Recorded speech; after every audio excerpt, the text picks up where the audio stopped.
మంచిదండి. దేవుని మహాకృపను బట్టి ఈరోజు కూడా దేవుని మాటలు వినటకు, దేవుని మనసు తెలుసుకున్నటకు,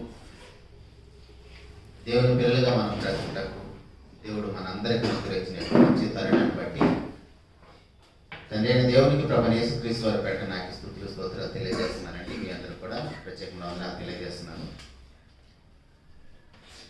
దేవుని సహాయ నిమిత్తం చిన్న మాట ప్రార్థన చేసుకొని నేటికే దేవుడు సిద్ధం చేసిన వాక్య ధ్యానంలోకి వెళదాము.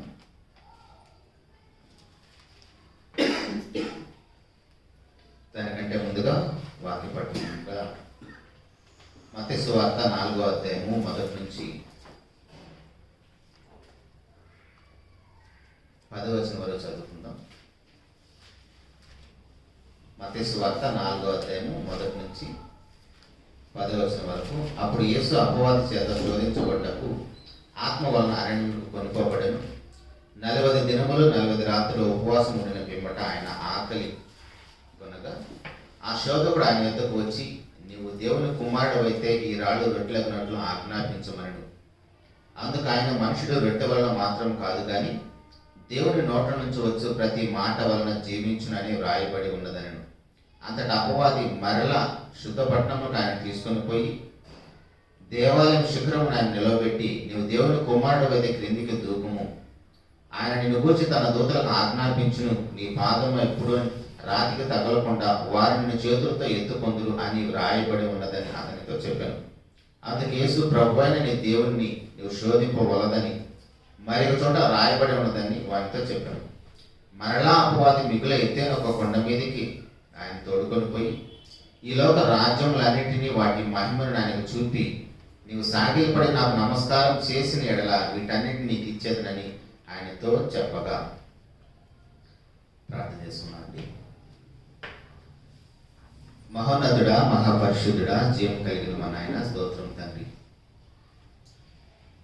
మరి ఒకసారి తండ్రి మీ పాద సన్నిధిలో మీ యొక్క మనసు తెలుసుకోవడానికి మీ పిల్లమైన మేము ఈ 6 నెలల మీద ఈ శరీరంలో ఉన్నంత కాలము తండ్రి మేము ఎలా బ్రతకాలో మీ యొక్క ప్రియకుమారుడు మా ప్రభువైన యేసుక్రీస్తు వారి యొక్క యవ్వన కాలానికి సంబంధించిన జీవితాన్ని నాయన మేము ఆదర్శంగా తీసుకుని మహోన్నతుడా, మా ప్రభువారు బ్రతికినంత కాలం చిన్ననాటి నుంచి నాయన శిలువ మీద మరణించేంత వరకు తండ్రి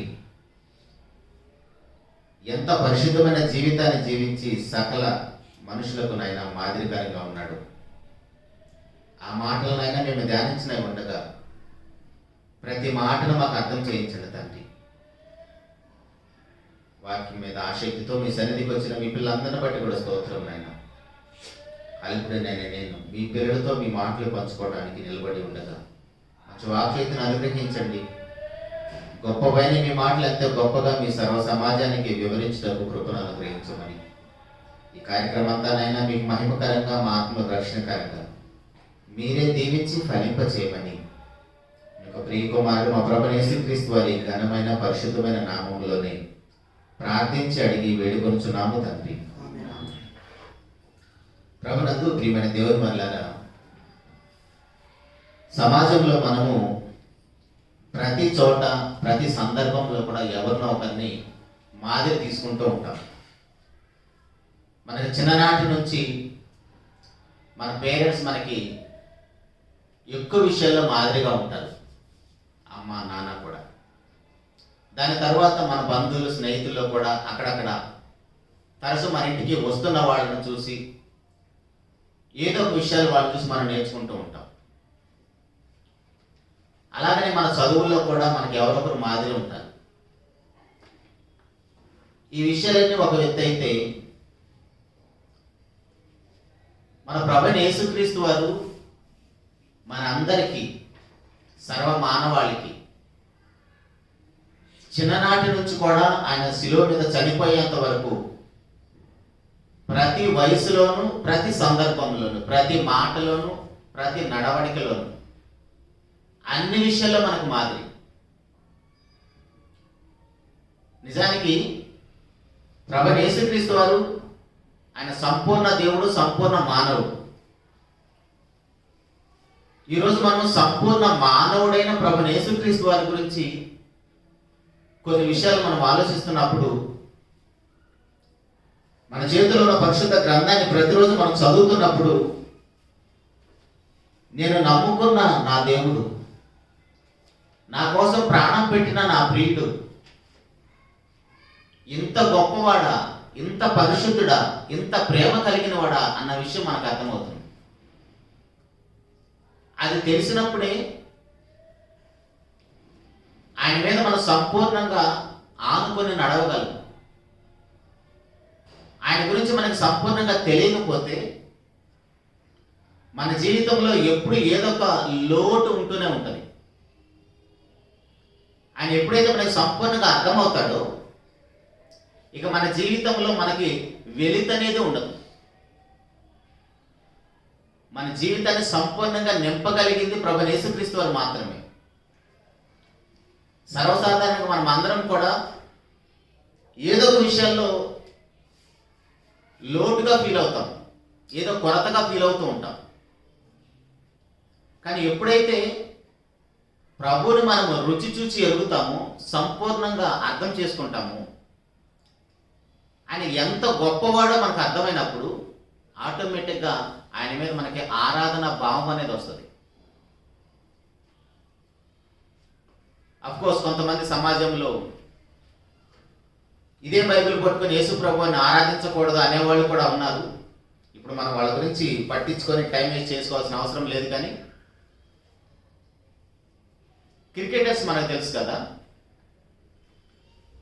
జస్ట్ ఆట చూస్తున్న అభిమానులు వాళ్ళని ఎంతగా అభిమానిస్తారంటే అభిమానం అనే దానికంటే ఆరాధిస్తారు.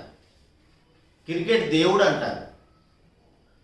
నిజానికి ఆ క్రికెటర్స్ అభిమానులకి ఏమీ చేయరు. ఏమైనా చేస్తారా? ఏమైనా చేసిన సందర్భాలు ఉన్నాయా?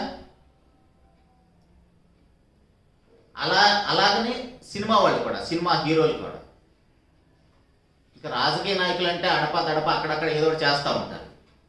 సినిమా వాళ్ళైనా క్రికెటర్స్ అయినా వాళ్ళు అభిమానిస్తున్న అభిమానులకి ఏదైనా చేసిన సందర్భాలు ఏమైనా చూస్తున్నాం మనం. కానీ వాళ్ళ కోసం ప్రాణాలు పెడతారు. లాస్ట్ టైం కూడా మనం చూసాం బెంగళూరులో కూడా.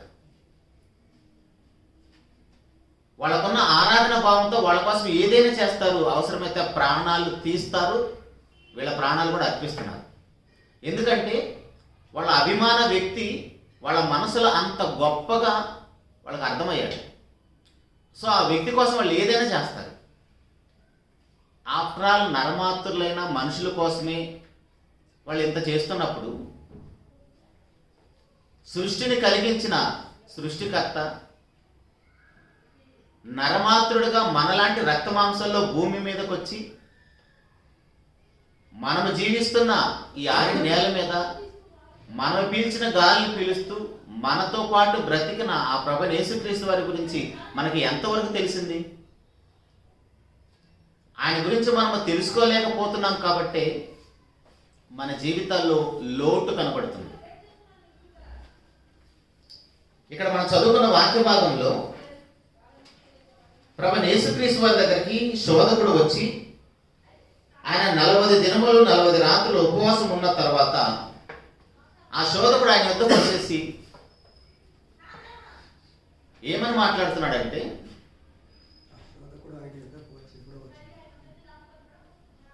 నువ్వు నాకు మొక్కితే చాలు,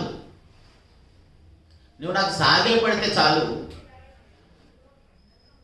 ఈ లోక రాజ్యముల మహిమంతా నీకు ఇచ్చేస్తానంటున్నాడు. ఎక్కడ తీసుకెళ్ళాడు? ఒక ఎత్తైన కొండ మీదకి తీసుకొని వెళ్ళి ఈ లోక రాజ్యంలో మహిమంతా నీకు ఇస్తానంటున్నాడు. ఒకసారి మీరు హేతుబద్ధంగా ఆలోచిస్తూ బైబిల్ చదివితే ఒక ఎత్తైన కొండ మీదకు తీసుకొని వెళితే శోధకుడు ప్రభువారు కొండ మీదకు వెళితే లోకంలోని రాజ్యాలన్నీ కనిపిస్తాయా? లోకంలోని రాజ్యాలన్నీ కనపడాలంటే ఎక్కడికి వెళ్ళాలి? స్పేస్లోకి వెళ్ళాలి. స్పేస్లోకి వెళ్తే భూమి కనపడుతుంది మొత్తం. కానీ ఆర్యనేల మీద ఒక ప్రాంతంలో ఒక కొండ మీద తీసుకొని వెళ్ళి, ఎత్తైన కొండ మీద తీసుకొని వెళ్ళేసి అపవాది నువ్వు నాకు సాగిలపడి మొక్కితే చాలు, ఈ లోక రాజ్యంలో మహిమంతా నీకు ఇచ్చేస్తాను అంటున్నాడు. అంటే ఏమని అర్థం చేసుకోవాలి మనం? కొన్ని కనిపించడానికి అవకాశం ఉందా? లోకము యొక్క రాజ్యం మహిమంతా ఎలా ఉంటుందో మనకు తెలియాలంటే అక్కడ ఆల్రెడీ దేవాలయం శిఖరం నిలబెట్టింది, అక్కడే ఉన్న కొండ మీద తీసుకెళ్ళేసి ఆ యెరూషలేం మహాపట్నాన్ని చూపిస్తుంది, ఆ యెరూషలేంలో ఉన్న కోటను చూపిస్తుంది. అక్కడున్న ఆ రాజ్యం యొక్క ప్రభావం చూస్తే చాలు మనకి ఇంకా బాగా అర్థమవ్వాలంటే లోకాన్ని అనుభవిస్తున్న సోకాళ్ళు ఎవరైతే ధనవంతులు ఉన్నారో, ఆర్య నేల మీద ఉన్న ధనవంతులందరూ అనుభవిస్తున్న వారి యొక్క విలాసవంతమైన జీవితాలు అన్నీ చూడాల్సిన అవసరం లేదు. మనం ఉంటున్న ప్రాంతంలో బాగా డబ్బున్న ప్రదేశాలు, ధనవంతులున్న వారి ఏరియాకి వెళ్ళేసి వాళ్ళ యొక్క జీవన విధానాన్ని ఒకసారి 1-2 గమనిస్తే చాలు, ఆల్మోస్ట్ అందరూ అలాగనే ఉంటారు, వారి వారి స్థాయికి తగ్గట్టుగా. అలాగని ఇక్కడ అపవాది కూడా ప్రభువైన యేసుక్రీస్తు అని ఎత్తైన కొండ మీదే తీసుకుని వెళ్ళేసి ఈ రాజ్యముల మహిమంతా నీకు ఇచ్చేస్తాను, నువ్వు చేయాల్సిందేంటి? జస్ట్ నాకు మొక్కితే చాలు. అదే పెద్ద కష్టమైన పని అండి? జస్ట్ చిన్న సెల్యూట్ చేయడం కష్టమైన పని?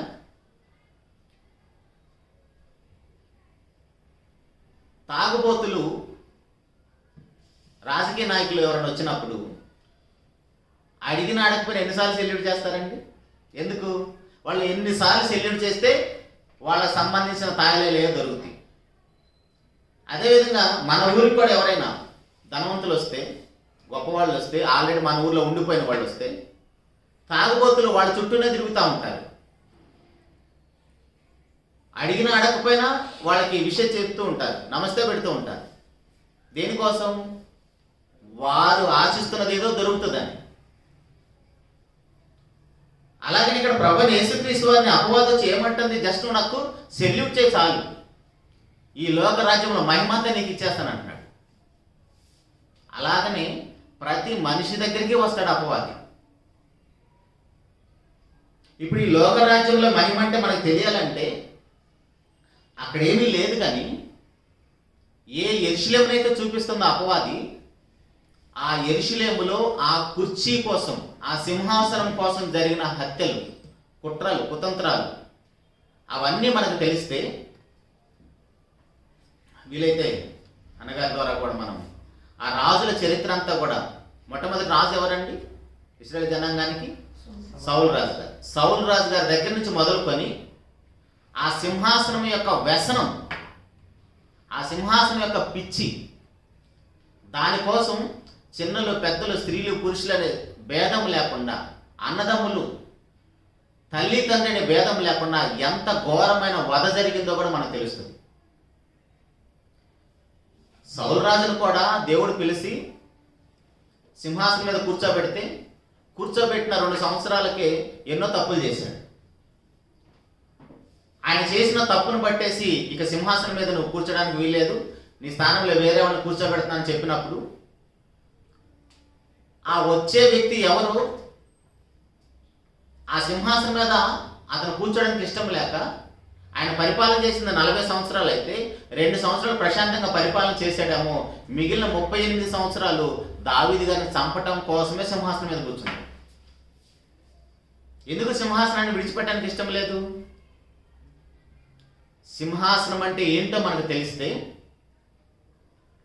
ఆ యొక్క సింహాసనం మీద కూర్చుంటే, రాజుగా ఆ స్థానంలో కూర్చుంటే వాళ్ళు ఆడింది ఆట, పాడిందే పాట. వాళ్ళు ఏది అనుకుంటే అది చేయొచ్చు, ఏది తినాలనుకుంటే అది తినొచ్చు. వాళ్ళు చేసిందే శాసనం. ఇంకా గట్టిగా మాట్లాడితే వారు కంటితో చూసిన ప్రతిదాన్ని అనుభవించవచ్చు. అది ఎంత భయంకరమైన స్థితి అంటే, సౌలు గారు, తర్వాత దావీదు గారు, తర్వాత దావీదు గారు కుమారుడు సొలొమోను మహారాజు వస్తాడు.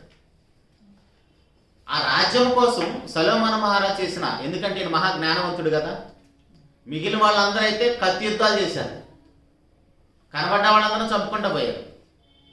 తెలివిగలవాడు ఏం చేస్తాడు? కత్తి పట్టాడు. ఏం చేశాడు? తన సింహాసనం మీద ఎవరో దండెత్తకుండా తన చుట్టుపక్కల ఉన్న రాజ్యాలన్నీ కూడా తనకు మిత్ర దేశాలు అవ్వాలంటే ఆయన చేసిన మంచి తెలివేంటి? ప్రతి రాజ్యంలో ఉన్న యువరాళ్ళందరినీ పెళ్లి చేసుకున్నాడు. 700 మందిని పెళ్లి చేసుకున్నాడు. అల్లుడి మీదకి ఎవరైనా వస్తారండి యుద్ధం చేయడానికి? అల్లుడి మీదకి యుద్ధానికి వస్తే ఎవరిల్లు పాడైపోద్ది? తన కూతురిల్లే పాడైపోయింది కదా. అందుకే 700 మంది రాజకుమార్తెలు వివాహం చేసుకున్నాడు, 300 మంది ఉపపత్నులు. అంటే ఆ సింహాసనం, ఆ పిచ్చి చూడండి ఎలా ఉందో. ఆ సింహాసనం మీద కూర్చుంటే శరీరాశ, నేత్రాశ, జీవకుటంబం పుష్కలంగా దొరుకుతుంది ఎవరికైనా. అందుకని ఆ సింహాసనాన్ని వదిలిపెట్టడానికి ఎవరికి ఇష్టం లేదు. అవన్నీ నీకు తెలుసు కదా, ఈ కోటలో జరిగిన పరిస్థితులన్నీ నీకు తెలుసు కదా, అది నీకు ఫ్రీగా ఇచ్చేస్తాను. నేను ఎవరికి ఇవ్వాలనుకుంటే వారికి దానాదత్తం చేసేస్తాను. జస్ట్ నువ్వు చేయాల్సిందేంటి? జస్ట్ నాకు నమస్కారం చేయి. అవ్వాదం దగ్గరికి వెళ్ళేసి అవ్వాది ఏం చెప్పాడు?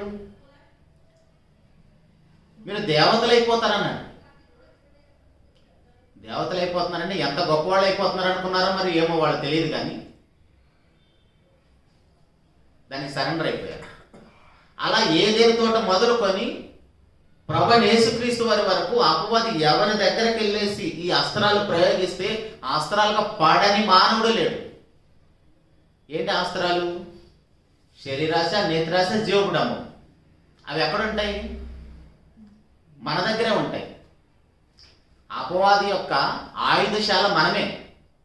వాడి ఆయుధాలు మన దగ్గరే భద్రం చేసుకుంటాడు.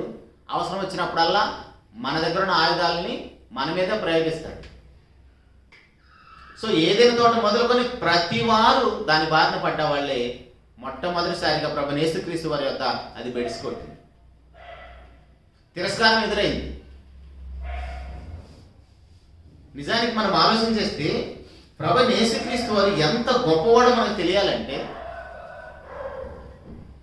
ఆయన గురించి మాట్లాడుతున్నప్పుడు ఆయన జీవితాన్ని మనం చదువుతుంటే 4 సువార్తలు వీలైతే ఈ 2-3 నెలల్లోనే కంప్లీట్ చేశాడు. చదువుతున్నారు కొత్త సంవత్సరం నుంచి 31st నైట్ మంచి నిర్ణయాలు తీసుకుని ఉంటారు కదా. ఈ 2-3 నెలల్లో 4 సువార్తలు ధన 4 సార్లు చదివేశాడు ఫాస్ట్గా. యేసుప్రభు యొక్క జీవిత చరిత్ర, ఆయన 30 సంవత్సరాల వయసు నుంచి మనం ఆలోచన చేస్తే ఒక యవనస్తుడైన ప్రభువైన యేసుక్రీస్తు వారు లోకానికి ఎలా మాదిరిగా ఉన్నాడో మనం చూస్తే, మామూలుగా యవనస్తులు అంటే మనం ఎవరు అనుకుంటాం? 13 సంవత్సరాలు మొదలుకొని ఒక 26 సంవత్సరాల వాళ్ళు యవనస్తులు అనుకుంటాం. కానీ శరీరంలో అవయవాలన్నీ పనిచేస్తూ పాపం చేయడానికి అవకాశం ఉన్న ప్రతి వాళ్ళు యవనస్తులే. అలాంటి యవన కాలంలో ఉన్న ప్రభువైన యేసుక్రీస్తు వారు 30 సంవత్సరాల్లో ఆయన చేసిన గొప్ప గొప్ప కార్యక్రమాలన్నీ మనం చూస్తే, ఆయన ఒక పరిసయ్యుడి ఇంటికి భోజనానికి వెళ్తాడండి. లూకా సువార్త 7:36 నుంచి చివరి వచ్చిన వరకు ఉంటుంది. ఆయన ఒక పరిసయ్యుడి ఇంటికి భోజనానికి వెళ్ళినప్పుడు ఆయన ఆ ప్రాంతానికి వస్తున్నాడని ఆ ప్రాంతంలో ఒక స్త్రీ గుర్తించి ఆయన వచ్చిన తర్వాత ఆయన వెనకాల నిలబడి ఆమె ఏడుస్తూ ఆ ఏడ్చిన కన్నీళ్లతో ఆయన పాదాలు కడిగి తన తల వెంట్రుకలతో తుడిచి ఆ కాళ్ళని అత్తరుతో కడుగుతూ అత్తరు పూసి ఆ కాళ్ళను ముద్దు పెడుతూనే ఉంటుంది. కానీ ఎవరైతే భోజనానికి పిలిచాడో ఆ పరిచయుడు కనీసం ప్రభువు కాళ్ళు కడుక్కోవడానికి కూడా నీళ్ళు ఇవ్వలేదు. కాళ్ళు కడుక్కోవడానికి కూడా నీళ్ళు ఇవ్వకపోతే ఈ స్త్రీ పాపాత్మురాలైన స్త్రీ. ఒక మాటలో చెప్పాలంటే ఆ ఊరి మొత్తానికి ఆమె వేశ్య. అలాంటి స్త్రీ విస్తారంగా ప్రభువైన యేసుక్రీస్తు వారిని ప్రేమించి ఆయన వస్తున్నాడని తెలిసిన తర్వాత తన దుఃఖం మొత్తం మరి ఎంత ఏడ్చిందో, కాళ్ళు కడిగేంత కన్నీళ్ళు వచ్చినాయి. ఆయన చూడగానే, ప్రభుని యేసుక్రీస్తు వారిని చూడగానే మీరు ఒకసారి కొంచెం ప్రాక్టికల్గా ఆలోచన చేయండి.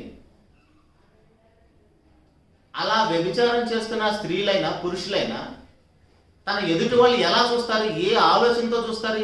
ఏ కళ్ళతో చూస్తారు? చెడుగానే చూస్తారు. బాగా ఆలోచించాలి, అందుకని ప్రాక్టికల్గా ఆలోచించమంటున్నాను. కానీ అలాంటి స్త్రీకి కూడా ప్రభుని యేసుక్రీస్తు ఎలా కనపడుతున్నాడు? పరిశుద్ధుడిగా కనపడుతున్నాడు.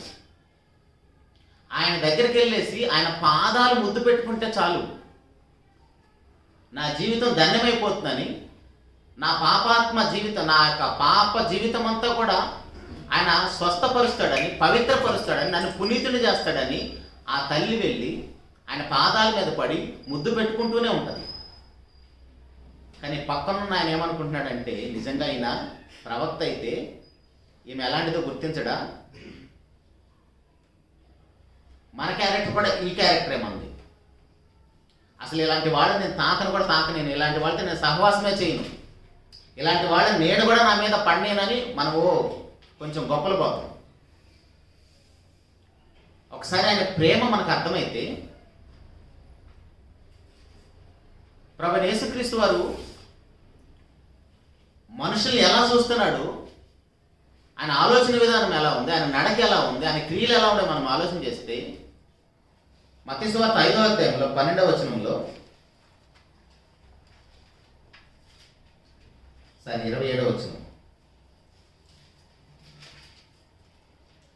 వ్యభిచారం చేయవద్దని చెప్పబడిన మాట మీరు విన్నారు కదా, నేను మీతో చెప్పినదేమనగా, ఒక స్త్రీని మోహపు చూపుతో చూచు ప్రతివాడు అప్పుడే తన హృదయం మీద ఆమెతో వ్యభిచారం చేసిన వాడు అగును. ప్రభువైన యేసుక్రీస్తు వారు ఈ మాట చెప్పగానే ప్రపంచం ఉలిక్కి పడిందండి. ఏ వయసులో చెప్తున్నాడు ఈయన? యవనస్తుడైనా 30 సంవత్సరాల వయసులో ఉన్న ప్రభువైన యేసుక్రీస్తు వారు చెప్తున్న మాట ఏమని చెప్తున్నాడు? మోహపు చూపు ఉండకూడదని చెప్తున్నాడు. సాధ్యమైన పనేనండి ఇప్పుడున్న యవనస్తులుగా మనకి? ఇప్పుడే కాదు, అప్పటి నుంచి కూడా. ఇప్పుడు మనం ఇక్కడ ఉన్న వాళ్ళంతా కూడా యవనస్తులుగానే కాదా? ఆల్మోస్ట్ అందరూ యవనస్తుల కింద లెక్క. ఎవరి పనులు వాళ్ళు చేసుకుంటున్నారు కదా. పాపం చేయడానికి అందరూ అవయవాళ్ళు పనిచేస్తున్నాయి కదా. ఇక్కడ ప్రభువారు అన్న మాట ఏమోలండి, ఆయన జస్ట్ నోటితో ఆ మాట చెప్పుకుంటాడు అనుకోవడానికి కూడా ఛాన్స్ ఉందిగా. ఇప్పుడు మనం కూడా అవతల వాళ్ళకు ఉచిత సలహా చాలా ఇస్తాం. మనం చేసే చెడ్డ పనులు చాలా ఉంటాయి, మనల్ని ఎవరు గుర్తించరు. అది దేవుడికి మనకే తెలుసు. కానీ సమాజంలోకి వచ్చి, సంఘంలోకి వచ్చేసి మనం మాట్లాడే మాటలు ఏంటి? అసలు మనంతా పుణ్యాత్ముడు లేనట్టుగా మాట్లాడతాం. అలా ఏమైనా మాట్లాడుతున్నాడా ప్రభువైన యేసుక్రీస్తు వారు? మామూలుగా ఆయన చూస్తేనే అవతల వాళ్ళకి ఎలాంటి భావం కలుగుతుందంటే, తప్పుడు పని చేస్తున్న మనుషులకు కూడా ఈయన మహాపరిశుద్ధుడు అన్నట్టుగా కనబడుతున్నాడు, ఆయన మాటలు, ఆయన క్రియలు. కాబట్టే అలాంటి తప్పుడు పని చేస్తున్న ఆ స్త్రీ కూడా వచ్చేసి ఆయన పాదాలను తాకి ఆ పాదాలను ముద్దు పెడుతూనే ఉన్నది. కానీ పక్కన ఉన్నవాడు ఆ పరిశుడు ఏమంటున్నాడు? ఈయన నిజంగా ప్రవక్త అయితే ఈమెను గుర్తించడా? అసలు ఆమెను దగ్గరికి ఎలా రాణిస్తాడు? నేనైతే తాకను కూడా తాకనేను, ఆమె నీడ కూడా నా మీద పడినేనని ఓ గొప్పలు పోతున్నాడు అక్కడ. మనం కూడా అలాగనే ఉంటాం, అందరికి అన్ని విషయాలు చెప్తూ ఉంటాం. కానీ ప్రభువారు ఆయన ప్రేమ ఎలా ఉందంటే, తర్వాత ఇంకొక స్త్రీ కూడా, యోహాను సువార్త 8వ అధ్యాయంలో మనకు తెలుసు మొదటి నుంచి. అక్కడ ఉన్న శాస్త్రుల పరిచయాలు వీళ్ళందరూ పని చూడండి. ఏంటి వాళ్ళ పని? అసలు ఏం చేస్తున్నారు వాళ్ళు? ఒక స్త్రీ వ్యభిచారం చేస్తూ పట్టుబడిందంట. అదేమన్నా పొలం పని పబ్లిక్గా చేసేది? ఏమన్నా డ్యూటీలో ఒక జాబా? అంటే వీళ్ళ డ్యూటీ ఏంటంటే, ఎవరు తప్పులో దొరుకుతారా, ఎవరు ఎక్కడ ఏం చేస్తున్నారా వెతకటమే వీళ్ళ పని. వీళ్ళ నోటి నిండా ఏమో ధర్మశాస్త్రం ఉంటుంది, చేతిలో రాళ్ళు ఉంటాయి. శాస్త్రుల పరిశీలన పరిస్థితి ఏంటంటే, నోటి నిండా ధర్మశాస్త్రం ఉంటుంది, దేవుని మాటలు ఉంటాయి, చేతిలోనేమో రాళ్ళు ఉంటాయి. దేనికోసం? దేవుడు రాపించిన ఆ మాటలను బట్టి దేవుడు వేసే శిక్ష విధించడానికి వాళ్ళు చేస్తున్న పని అది. ఒక స్త్రీ వ్యభిచారం చేస్తూ పట్టుబడింది. పట్టుబడ్డ స్త్రీని ప్రభువైన యేసుక్రీస్తు వారి ముందు నిలబెట్టి, ఇదిగో మోషే మనకి ఇలా ఆజ్ఞాపించాడు కదా ఈమెను రాళ్లతో కొట్టమని, మరి నువ్వేం చెబుతావు అని ఆయన శోధించడానికి. ఎవరు శోధిస్తున్నారు? ప్రభువాన్ని శోధిస్తూ ఆయన ప్రశ్న అడుగుతున్నారు. వాళ్ళు ఇంకా బాగా ఎక్కువ విసిగిస్తున్నప్పటికి ప్రభు అన్న మాట ఏంటి? మీలో పాపం చేయని వాడు మొట్టమొదట రాయి ఆయన మీద ఏమంటే ఎవడో వేయటానికి ధైర్యం చేయలేదు. అంటే అర్థం ఏంటి? వీళ్ళందరూ కూడా పాపాత్ములే. ఇప్పుడు ఆమె పాపం చేసిందని ఆమెను పట్టుకొని వచ్చారు. కానీ ప్రభువారు ఆమెతో అన్న మాట ఏంటి? అమ్మా, ఎవరు నిన్ను శిక్షించలేదా? నేను నిన్ను శిక్షించను. యాక్చువల్గా అమ్మాని ఎవరిని అనాలండి? మరియమ్మ తల్లిని కదా అనాలి. యేసుప్రభు వారి ప్రేమ అర్థమవుతుందా? మరియమ్మ తల్లిని కదా అమ్మ అనాలి. అంటే ప్రతి స్త్రీ కూడా తనకి ఎవరిలాగా కనపడుతున్నారు? మరియమ్మ తల్లిలాగానే కనపడుతున్నారు. అర్థమవుతుందా? ప్రభు యేసుక్రీస్తు వారి యొక్క చూపులు ఎలా ఉన్నాయో.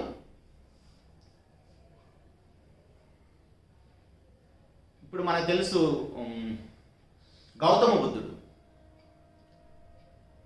బుద్ధుడు కూడా చాలా నిష్ఠగా బ్రతికాడని మనం వింటాం. వాళ్ళు ఇల్లు తిరిగి వాళ్ళు భిక్ష ఇచ్చుకొని బ్రతుకుతారు కదా. అలా తిరుగుతున్నప్పుడు ఒక స్త్రీ గౌతమ బుద్ధుడి దగ్గరికి వచ్చేసి నువ్వు నన్ను పెళ్లి చేసుకుంటావని అడిగిందంట. కానీ ప్రభువారిని చూస్తే ఒక తల్లి సమాజంలో నిలబడి ప్రభువారు బోధ చేస్తున్నప్పుడు ఆ సమాజంలో ఒక స్త్రీ అన్న మాట ఏంటంటే, లూకాసు వార్త 11:27 నుంచి ఉంటుంది. నిన్ను కన్న గర్భము నీవు పుడిచిన స్తన్యములు ధన్యములేని ఒక స్త్రీ కేక వేస్తుందంట. కేకలు వేసి మరీ చెప్తుందంట. లూకాసు వార్త 11:27. అంటే ప్రభువారిని చూస్తే నా గర్భాన పుట్టలేదే, కంటే ఇలాంటి కొడుకుని కనాలి కదా అని ప్రతి స్త్రీ అనుకుంటుంది. కానీ గౌతమ బుద్ధుడు చూసిన స్త్రీ ఏమనుకుంది? అమ్రాపాల ఏదో అంటారు ఆమె. అంటే గౌతమ బుద్ధుడు లాంటి మహానుభావులు కూడా సమాజంలో స్త్రీలకు ఎలా కనపడుతున్నారంటే, నువ్వు నన్ను పెళ్లి చేసుకుంటావా అని అడిగిందంట. మనకు తెలిసిన వివేకానందుడు కొట్టినాడు కదా, అమెరికా వెళ్ళి ఈయన స్పీచ్ ఇచ్చి అయిపోయిన తర్వాత ఆ స్పీచ్ దిగేసి బయటకు వస్తున్నప్పుడు ఒక స్త్రీ వచ్చేసి నీ బిడ్డకి నేను తల్లిని అవుతానని అందంట. అంటే అర్థం ఏంటి? నువ్వు నన్ను పెళ్లి చేసుకుంటే నీకు నేను బిడ్డను కంటానని చెప్తుందంట. అంటే వివేకానందుడు కూడా ఒక స్త్రీ ఎలా చూస్తుంది? నాకు పురుషుడైతే బాగుండు అని చెప్తుంది. నో అట్లా కాదు. సమాజంలో మనుషులు, సమాజం మన గొప్పవాళ్ళు అనుకుంటున్న వాళ్ళందరూ కూడా ఏదో ఒక లోపాలు ఉన్నాయి. వాళ్ళని చూసినప్పుడు వాళ్ళలో నాకు భర్త అయితే బాగుండు అలా ఆలోచిస్తున్నారు. కానీ ప్రభువారిని చూస్తున్న సమాజానికి ఎలా కనపడుతున్నాడంటే, ఇంత గొప్ప పరిశుద్ధుడు లేడని కనపడుతున్నాడు. తప్పుడు ఆలోచన కూడా రావట్లేదు ఆయన చూస్తుంటే. అర్థమవుతున్నాను ఏం చెప్పాలనుకుంటున్నాను? ప్రభువారిని చూస్తుంటే అక్కడున్న స్త్రీలకు కానీ వాళ్ళు ఎవరికి కూడా ఆయనలో ఒక చిన్న తప్పుడు ఆలోచన కూడా రావట్లేదు. చూస్తున్న వాళ్ళకి. మనకి తప్పుడు ఆలోచన రావటం కాదు. సర్వసాధారణంగా ఏదైనా తప్పుడు మనుషులు కనపడితే మనము తప్పుగా ఆటోమేటిక్గా ఆలోచిస్తాం, మన కళ్ళు కూడా తప్పుగా చూస్తాం. కానీ ప్రభువారిని చూస్తున్న సమాజం కూడా తప్పుగా చూడలేకపోతున్నారు. అంత పరిశుద్ధుడు ఆయన. ఇప్పుడు కసబ్ ఉన్నాడు కదా అప్పుడు బొంబాయిలో. దేవుడు కాబట్టి, ప్రభువు కాబట్టి, క్రీస్తు కాబట్టి ఆయన్ని ఎందుకు తప్పుగా చూస్తాం? చూడం కదా. ఆయన దేవుడుగా లేడు కదా, నరుడుగా ఉన్నాడు. నరుడుగా ఉన్నప్పటికీ కూడా, ఆయన సుందరుడై ఉన్నప్పటికీ కూడా మనం ఇప్పుడు దేవుడిని నమ్ముకుంటున్నాం కదా మనము. సరే అయిపోయిన తర్వాత మాట్లాడదాం. అదే మాట్లాడదాం, డిస్కషన్ చేద్దాం. ఇప్పుడు ప్రభువైన యేసుక్రీస్తు వారు భూమి మీద 33 సంవత్సరాలు దేవుడుగా ఆయన ఎక్కడా చూపించుకోలేదు. అది కూడా గమనించాలి. ఇప్పుడు నేను స్టార్టింగ్లో చెప్పింది అదే. ఆయన నరుడుగా ఉండి ఆయన ఏమేమి చేశాడు, ఆయన బ్రతికి ఎలా ఉందో, నరుడుగా ఉన్నప్పుడు మనలా బ్రతికిన ఆయనే మనం అర్థం చేసుకోలేకపోతే సంపూర్ణ దేవుడిని మనం అర్థం చేసుకోలేము. ఆయన సంపూర్ణ మానవుడు, సంపూర్ణ దేవుడు. ఇప్పుడు సంపూర్ణ దేవుడిని మనం అర్థం చేసుకోవాలి. ఎందుకంటే మన మేధస్సు అంతకంటే వెళ్ళదు. ఎంత ఆలోచించిన, ఎంత పెద్ద సైంటిస్ట్ అయినా నరమాత్రుడే కాబట్టి నరుడుగానే ఆలోచించగలడు. మనం ఎంత ఆలోచించినా దేవుడు మనం సంపూర్ణంగా ఎరగలేము. ఎందుకంటే మన మేధస్సుకి అందదు. కానీ సంపూర్ణ నరుణ్ణి మనం అర్థం చేసుకోవచ్చు, ఎందుకంటే మనం కూడా నరులమే కదా. అందుకని మీకు ప్రారంభంలో చెప్పాను, ఆయన సంపూర్ణ దేవుడు, సంపూర్ణ నరుడు. నరుడుగా ఉన్న ప్రభువైన యేసుక్రీస్తు వారి గురించి చెప్తున్నాను నేను. నరుడుగా ఉన్న ప్రభువైన యేసుక్రీస్తు వారు ఎలా బ్రతికాడు? ఆయన చూస్తున్న వాళ్ళకు కూడా తప్పుడు ఆలోచన రావట్లేదు. ఆయన చూస్తున్న వాళ్ళకు కూడా తప్పుడు పని చేస్తున్న వాళ్ళకు కూడా ఆయన చూస్తుంటే, ఇంత గొప్పవాడిని నేను కనలేకపోయానని ఆ సమాజం నుంచి ఒక స్త్రీ కేక వేసి చెప్తుందంట. అర్థమైంది ఇప్పటికైనా ఏం చెప్తున్నాను అంటే, నరులుగా మనము ఒక తప్పుడు ఆలోచనతో బ్రతుకుతాం, తప్పుడు వాళ్ళు మన ముందు ఉన్నప్పుడు. కానీ ప్రభువారికి మాత్రము ఆ వ్యభిచారం చేయబడిన స్త్రీ ఆయన ముందుకు తీసుకొచ్చినప్పుడు ఈయన ఎలా చూస్తున్నాడు అంటే, ఇందాక చెప్పాను కదా మీకు, బొంబాయిలో కసబ్ అని ఆ యొక్క హోటల్ మొత్తాన్ని ఆయన అలా పాడు చేసిన తర్వాత ఆయనకి ఉరిదీశారు కదా కసబ్ని. ఆయన ఉరిదీసినప్పుడు మన వాళ్ళందరూ కూడా గొప్ప గొప్ప పార్టీలు చేశారు, బాణాసంచా కాల్చారు, కేకులు కోసారు, చచ్చిపోయాడు ఆయన. కానీ అప్పుడు వచ్చిన పేపర్లో ఒక ముసలావిడ, కసబ్ వాళ్ళ తల్లి ఏడుస్తుంది, నా కొడుకు మీకు చెడ్డవాడు కావచ్చు కానీ తల్లికి మంచోడే, ఎందుకంటే కన్న గర్భం కదా. ఎంత పెద్ద క్రూరుడైనా సరే తల్లి అతన్ని ప్రేమిస్తూనే ఉంటుంది.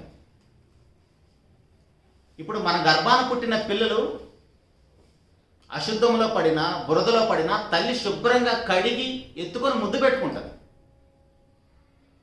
మరి తల్లులైతే, పురుషులు అంత చేయలేరు కానీ తల్లులైతే వాళ్ళు ఒక చేత్తో భోజనం చేస్తూ కూడా తన బిడ్డ అశుద్ధంలో ఉన్నప్పుడు హడావుడిగా ఆ ప్లేట్ అక్కడ వదిలేసి వచ్చేసి, నేను నా భార్యను కూడా చూశాను కాబట్టి చెప్తున్నాను, హడావుడిగా ప్లేట్ అక్కడ వదిలేసి వచ్చేసి శుభ్రంగా కడిగి మరలా అదే చేతులతో ఎత్తుకొని ముద్దు పెట్టుకుంటుంది.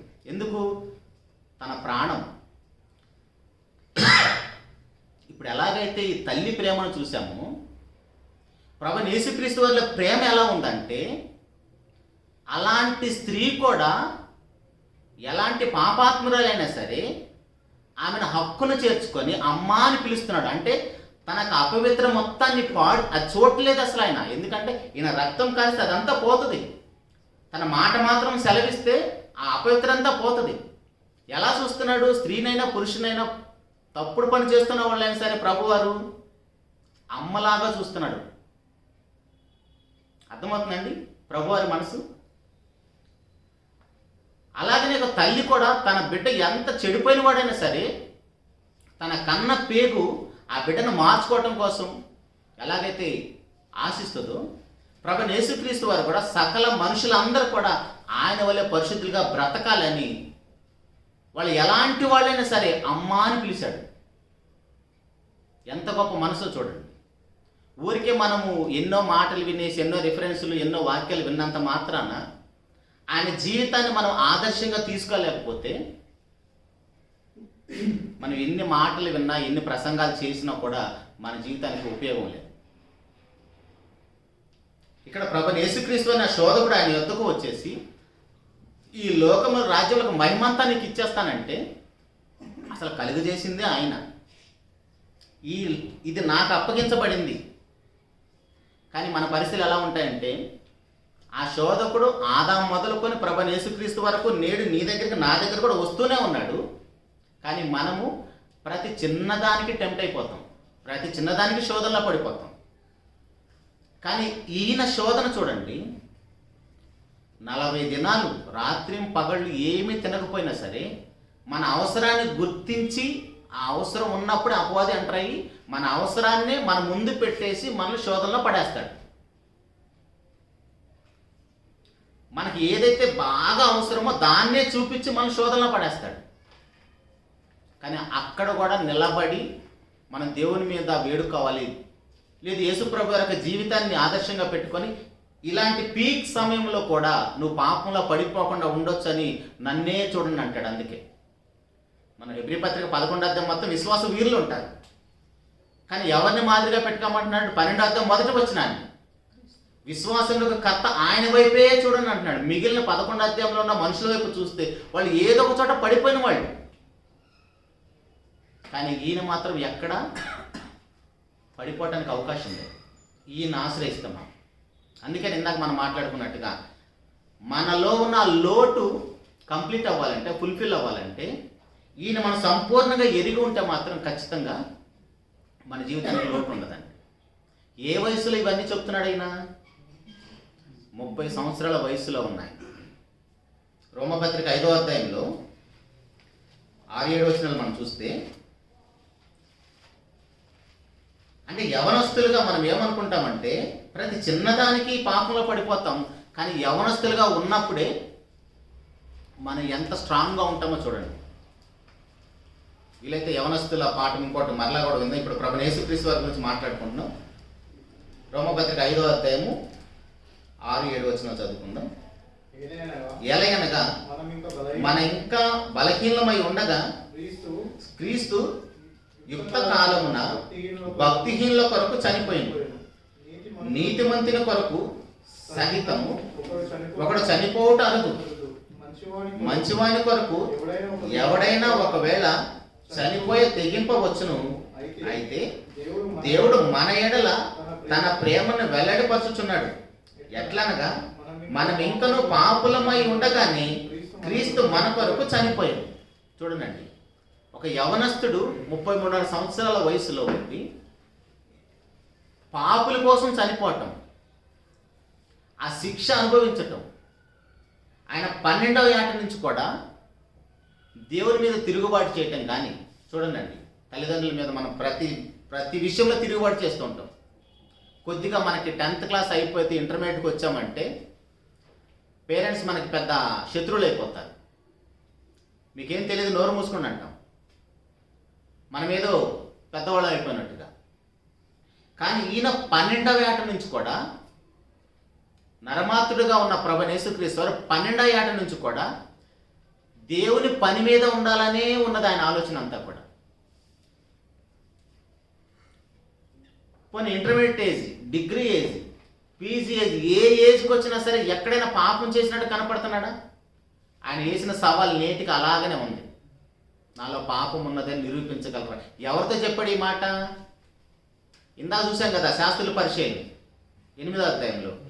వాళ్ళు ఎవరు ఏ తప్పులో దొరుకుతారా వాళ్ళని శిక్షిద్దామని వాళ్ళ నోట్లో ధర్మశాస్త్రం, వాళ్ళ చేతిలో రాళ్ళు పట్టుకొని తిరిగే వాళ్ళ మధ్య చేసిన సవాల్ అది. అలాంటి ఆయన మనం ఇంకా పాపంలో ఉన్నప్పుడే మన కోసం చనిపోయాడు. అర్థమవుతుందా? మనం ఏ దేవుడిని ఆశ్రయించామో, ఏ దేవుడిని మనం సేవిస్తున్నామో, ఏ దేవుడిని ఆరాధించడానికి వచ్చామో, ఏ దేవుడిని మనం కలిగి ఉన్నామో, ఎంత పరిశుద్ధుడు, ఎంత ప్రేమో చూడండి. ఆ దేవుడిని మనం ఆశ్రయించినప్పుడు ప్రతి ఆదివారం ఆయన శరీరాన్ని, ఆయన రక్తాన్ని తీసుకుంటాం కదా. దేనికోసం తీసుకుంటాం? ఆయన వలే బ్రతుకుతామని. అపోస్తలుడైన పౌలు గారు అంటాడు కదా 11వ వచనంలో కొరింథీ పత్రికలో, నేను క్రీస్తును పోలి నడుచుకున్నాను, మీరు నన్ను పోలి నడుచుకోండి. మనం ఎప్పుడు వస్తామండి ఆ స్థాయికి? మనం ఈ రోజు ఉంటే రేపు ఉంటామో లేదో తెలియదు మన జీవితాలు. మరి ఎప్పుడు మనము సమాజానికి ప్రభు యొక్క మార్గాన్ని, ప్రభు యొక్క జీవితాన్ని చూపించగలం? ఇప్పుడు ప్రభువారిని చూస్తే ఆ సమాజంలో ఉన్న స్త్రీలకు కానీ పురుషులకు కానీ తప్పుడు పని చేస్తున్న వాళ్ళు కూడా మహాపరిశుద్ధుడు, ఇలాంటి వాడిని నేను కనలేకపోయాను అనుకున్నారు ఆ స్త్రీలు కూడా. ఇప్పుడు ఆయన ధరించుకున్న మనము సమాజంలోకి వెళ్ళేసి ఆయన గురించి మాట్లాడుతుంటే మీరు మత ప్రచారం చేస్తున్నారు అంటున్నాడు. ఒక గొప్పవాడిని గురించి చెప్పడానికి అది మత ప్రచారం ఎలా అవుతుంది? ఎందుకు ఇలా వ్యతిరేకిస్తున్నారంటే మనము బాగోలేము. బైబిల్ కలిగి క్రీస్తు పిల్లలమని చెప్పుకుంటూ సమాజంలో ఆ ప్రేమను చూపించలేకపోతున్నాం, ఆ క్షమను చూపించలేకపోతున్నాం. అది చూపిస్తే ఆటోమేటిక్గా తెలియకుండా మహిమ ఎవరికి వస్తుంది? దేవునికో వస్తుంది. ఇప్పుడు మనం ఏదైనా సాధించామనుకోండి, మొట్టమొదటిగా పొగిడేది ఎవరినండి? మన అమ్మ నాన్నే కదా. మన సమాజంలో మన ఇష్టం వచ్చినట్టుగా బ్రతుకుతున్నాం. తిట్టేది ఎవరిని? ఎవర్రా వీడిని కన్నా? తల్లిదండ్రులు. తిట్టేది ఎవరిని? ఫస్ట్ ఎవరికి పడుతుంది? ఏదైనా మెడలో దండైనా మాటలైనా ఫస్ట్ పేరెంట్స్కే పడుతుంది. ఇప్పుడు మన దేవునికి మన ద్వారా మహిమ రావాలంటే ఆయన గుణగణాలు మనలో కనబడాలి సమాజానికి. ఆయన గుణగణాలు మనలో కనబడినప్పుడు మన ద్వారా దేవునికి అవమానమే వస్తుంది, మహిమ రావటానికి బదులు. కాబట్టి ప్రియ దేవుని సంఘం, ఆ దేవుని పిల్లలుగా మనం ఎప్పుడైనా సరే ప్రభు అది ఎంత గొప్పగా అర్థం చేసుకుంటే అంత గొప్పగా బ్రతకగలుగుతాం. మనం ప్రతిసారి చూసే మాట మరలా చూద్దాం. హెబ్రీయులకు రాసిన పత్రికలో 4వ అధ్యాయం 15వ వచనంలో, యవనస్తుడైన ప్రభువైన యేసుక్రీస్తు. అందుకే పదే పదే ఆ మాట ఎందుకు మాట్లాడుతున్నానంటే, మనం అందరం కూడా యవనస్తులుగానే ఉన్నాము, ప్రతి శోధనలో పడిపోతాం. కానీ ప్రతి శోధన పడిపోకుండా నిలబట్టడానికి నన్నే చూడండి అంటున్నాడు హెబ్రీ పత్రిక 12వ అధ్యాయం 1వ వచనంలో. అది చూసుకొని ఇక్కడ వద్దాం. 12వ అధ్యాయం 1వ వచనం. ఇంత గొప్ప సాక్షి సమూహము మేఘము వలె మనల్ని ఆవరించి ఉన్నందున మనము కూడా ప్రతి భారమును సులువుగా చిక్కులు పెట్టే పాపమును విడిచిపెట్టి విశ్వాసముకు కర్తయు దాన్ని కొనసాగించువాడునని యేసు వైపు చూచుచు మన ఎదుట ఉంచబడిన పందెములో ఓపికతో పరిగెత్తుదము. ఆయన తన ఎదుట ఉంచబడిన ఆనందం కొరకై అవమానమును నిర్లక్ష్య పెట్టి సిలువను సహించి దేవుని సింహాసనం యొక్క కుడిపార్శ్వన ఆసీనుడై ఉన్నాడు. మీరు అలసట పడకయు మీ ప్రాణములు విసుకకయు ఉండునట్లు పాపాత్ములు తనకు వ్యతిరేకంగా చేసిన తిరస్కారమంతయు ఓర్చుకున్న ఆయనను తలంచుకునుడి. మీరు పాపంతో పోరాడుటలో రక్తము కారునంతగా ఇంకా దాన్ని ఎదిరింపలేదు, కానీ ఆయన పాపము కారునంతగా రక్తం కారునంతగా పాపాన్ని ఎదిరించాడు. అర్థమవుతుందా? కనీసం మనకి చెమట కూడా రావట్లేదు పాపాన్ని ఎదిరించే విషయంలో. కాబట్టే ఈయన్నే పెట్టుకోండి ఎదురుగా అంటున్నాడు. రోమపత్రిక 7వ అధ్యాయంలో మనం ప్రతిసారి చదువుతాం. మన శరీరానికి ఆత్మకి ఎప్పుడు పోరాటం ఉండాలి. లేదండి నాకేం పోరాటం లేదండి అంటావా, ఖచ్చితంగా మనను స్కానింగ్ చేసుకోవాల్సిందే. వాక్యపు వెలుగులో పోరాటం కంపల్సరీగా ఉండి తీరుతుంది దేవుని పిల్లలకి. శరీరం ఒకటి కోరుకుంటా ఉంటుంది, ఆత్మ ఇంకోటి కోరుకుంటుంది. శరీరమేమో శరీరాశ నేత్రాశ జీవడమ్మని కోరుకుంటూనే ఉంటుంది, కానీ ఆత్మ మాత్రం అది నీకు తగదు, అది మనకు సంబంధం లేనిది అని ఆత్మ మనసు వేరు, శరీర మనసు వేరు. ఈ రెండింటి మధ్య పోరాటం కంపల్సరీగా మనకు ఉండాలి. ఒకవేళ అలా పోరాటం నాకు లేదండి, నేను దేవుని కృపను బట్టి చాలా ప్రశాంతంగా ఉన్నానంటావా, చాలా ప్రమాదం. కానీ అందరు చెప్పే మాట ఏంటి? నిజంగా దేవుని కృపను బట్టి చర్చికి వెళ్ళిన తర్వాత నా మనసు ఎంతో ప్రశాంతంగా ఉందంట. అంతా అబద్ధమే. అపవాది వాడికి మనం సెల్యూట్ చేస్తే మన జీవితం చాలా ప్రశాంతంగా ఉంటుంది. అపవాదికి మనం ఎప్పుడైతే సెల్యూట్ చేస్తామో, వాడికి ఎప్పుడైతే లోపడతామో, వాడికి సాష్టాంగ పడతామో, మన జీవితం చాలా ప్రశాంతంగా ఉంటుంది. లేదు వాడిని ఎదిరించామా, వాడు చెప్పిన మాట వినలేదా, మనకి ఎప్పుడు ప్రశాంతత ఉండదు చనిపోయేంత వరకు. ఎందుకంటే మనల్ని ఎలాగైనా సరే పాపములో పడేసి మనం తనకు వెళ్ళే నరకాన్ని తీసుకుని వెళ్ళటానికి మన వెంట వాడు తిరుగుతూనే ఉన్నాడు. ఎవరిని మిరింగుద్దునని వెతుకుతూ తిరుగుతూనే ఉన్నాడు మన వెంటనే. ఎందుకు వెతుకుతున్నాడు? పేతురు పత్రికలో ఎందుకు వెతుకుతున్నాడు? 5వ అధ్యాయం 8వ వచనంలో, నిబ్బరమైన బుద్ధి గలవారి మెలకుగా ఉండి మీరు మీ విరోధైన అపవాదిని గర్జించు సింహం వలె ఎవరిని మిరింగుదునని వెతకుచూ తిరుగుతున్నాడంట. ఎందుకంటే వెతకాల్సినంత అవసరమే వచ్చింది? మంచోడు ఒక్కడు కూడా లేడు కాబట్టి. అందరూ తన పార్టీలోనే ఉన్నారు. ఏదో ఒక విషయంలో ఇప్పుడు మనలాంటి వాళ్ళం బయటికి వెళ్ళేసి దొంగతనాలు, వ్యభిచార నేరాలు గోర చేయకపోవచ్చు. దేవుని స్థానాన్ని ఇంకో దాన్ని తీసుకొచ్చి పెట్టినా పాపమే, చిన్న అబద్ధం ఆడినా పాపమే, తప్పుడుగా చూసినా పాపమే, తప్పుడు ఆలోచన చేసినా పాపమే. ఇట్లా ఏదో ఒక విషయాల్లో మనము దానికి బిడ్డలుగా బ్రతుకుతున్నాం అనుకోండి, ఇంకా మనం టచ్ కూడా చేయడు వాడు. కానీ హృదయం నిండా వాక్యాన్ని నింపుకొని 119వ కీర్తన 11వ వచనం చెప్పినట్టుగా హృదయం నిండా వాక్యం ఉందనుకోండి, పాపంతో మనకి ఎప్పుడు పోరాటమే ఉంటుంది. అలాంటి ప్రభువారు చెప్తున్న మాట, మన ప్రధాన యాజకుడు మన బలహీనతల యందు మనతో సహానుభవం లేనివాడు కాడు కానీ సమస్త విషయంలో మనవలే శోధింపబడినను పాపం లేనివాడుగా ఉన్నాడు. 4వ అధ్యాయం 15వ వచనం ఇందాక మాట. మన ప్రధాన యాజకుడు ఏ యేసు ప్రభువుని అయితే మనం అనుసరిస్తున్నామో సమస్త విషయాల్లో శోధించబడ్డ పాపం లేనివాడుగా ఉన్నాడు. కానీ మనమేమో చిన్న చిన్న దానికే పడిపోతాం. అప్పుడు మనం ఈయన ధరించుకునే ఉపయోగం ఏంటి? ఈయన వెంట మనము అడుగులు వేసే ఉపయోగం ఏంటి? అర్థమవుతుందా? మనం ఆయన సైన్యంలో చేరామంటే ఆయన గెలిపిస్తామని. ఇప్పుడు ఆయన సైన్యంలో ఉండేసి, మనకి రాజకీయాల్లో ఉంటుంది కదా, ఈ పార్టీ వాడు ఇంకొక పార్టీలోకి వెళ్ళిపోయి ఆ పార్టీ వాళ్ళకి పనిచేస్తూ అక్కడ ఉన్న లొసుగులన్నీ ఈ పార్టీ వాళ్ళకి చేరవేస్తూ ఉంటాడు. రాజకీయంలో జరిగేది అదే. ఇప్పుడు మనం కూడా క్రైస్తవులమని చెప్పుకుంటూ, దేవుని పిల్లమని చెప్పుకుంటూ అపవాది బిడ్డలాగా బ్రతికితే ఎవరికి ఉపయోగం ఉంటుంది? అపవాదికే ఉపయోగం ఉంటుంది. వాక్యం చెబుతున్న సేవకులైనా విశ్వాసులైనా అందరం మనం అలా ఉన్నాం కాబట్టే ప్రభువారికి అవమానం వస్తుంది మన ద్వారా.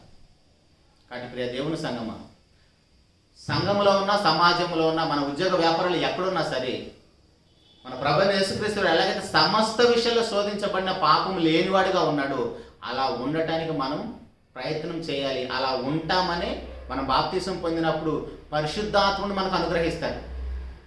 చాలామందికి ఉన్న ఒక చెడు అభిప్రాయం ఏంటంటే, నేను బాప్తిసం తీసుకుంటే నేను ఉండలేనేమో, పడిపోతానని భయపడతారు. పడిపోకుండా ఉండటానికే పరిశుద్ధాత్ముడు వస్తాడు మన హృదయంలోకి.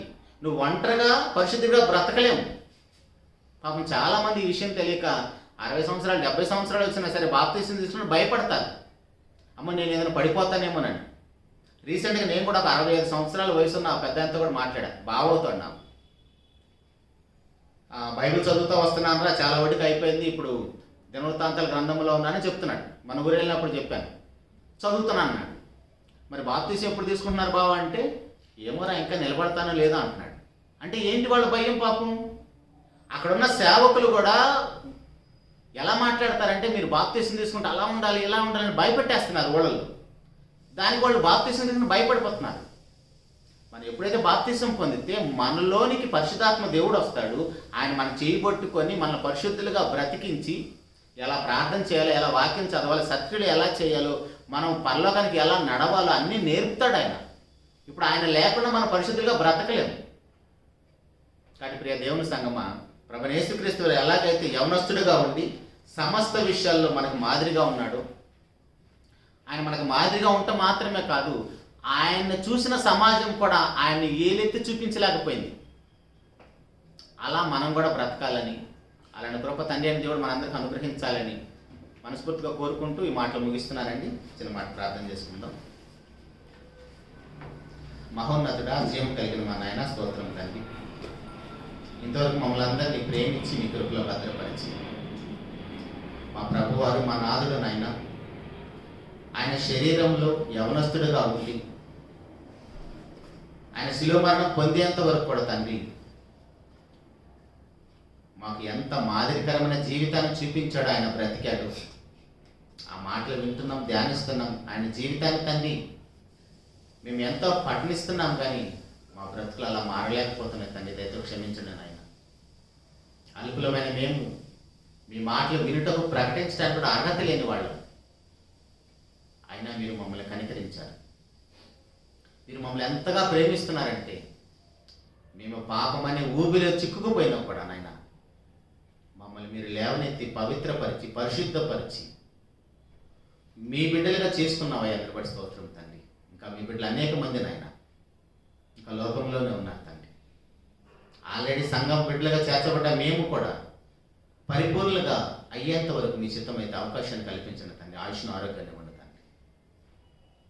సాయంకాల దినమున తండ్రి మీ పాద సన్నిధిలో మీ మాటలు వింటకు గుడి వచ్చిన ప్రియులైన మీ పిల్లలందరినీ బట్టి కూడా స్తోత్రం తండ్రి. విన్న మాటలు తండ్రి వాళ్ళ హృదయాల్లో ఫలించిన కృపను అనుగ్రహించిన నాయన. మా ప్రభు వారు ఎంత పరిశుద్ధులుగా బ్రతికారు, ఎంత ప్రేమించారు. వారు ఎలాంటి వారినైనా తండ్రి ఎలా ప్రేమించాడు, అలా మేము కూడా తండ్రి ప్రతి ఒక్కరిని ప్రేమిస్తూ సర్వ మానవాళికి మేము కూడా తండ్రి మాదిరికరమైన బ్రతుకును బ్రతుకుటకు మా మాటలు, మా పనులు, మా క్రియలు, మా చూపుల్లో కూడా తండ్రి అపవిత్రత లేకుండా బ్రతుకు సహాయం చేయండి నాయన. ఈ సంఘాన్ని కాయటకు మీరు నిలబెట్టిన అన్నగారిని బట్టి స్తోత్రం తండ్రి. సంఘంలో ఉన్న స్త్రీలు, పురుషులు, పెద్దలందరినీ బట్టి మీకే స్తుతులు స్తోత్రాలు చెల్లించుకుంటూ అల్పుడైన నేను తండ్రి మీ పిల్లలతో మీ మాటలు పంచుకోవడానికి నాకు ఇచ్చిన యొక్క మహాభాగ్యాన్ని బట్టి స్తోత్రాలు చెల్లించుకుంటూ అన్నాలో వచ్చిన ఆ సందర్భాన్ని మాట్లాడితే దయతో నన్ను క్షమించమని సమస్త మహిమ, ఘనత, ప్రభావాలు మీకు ఆరోపిస్తూ ఇక ప్రియకుమారుడు మా ప్రభువైన యేసుక్రీస్తు వారి పరిశుద్ధమైన ఘనమైన నామములోని ప్రార్థించి అడిగి పొందుకొని ఉన్నాము తండ్రి. ఆమేన్. అందరికీ వందనాలండి.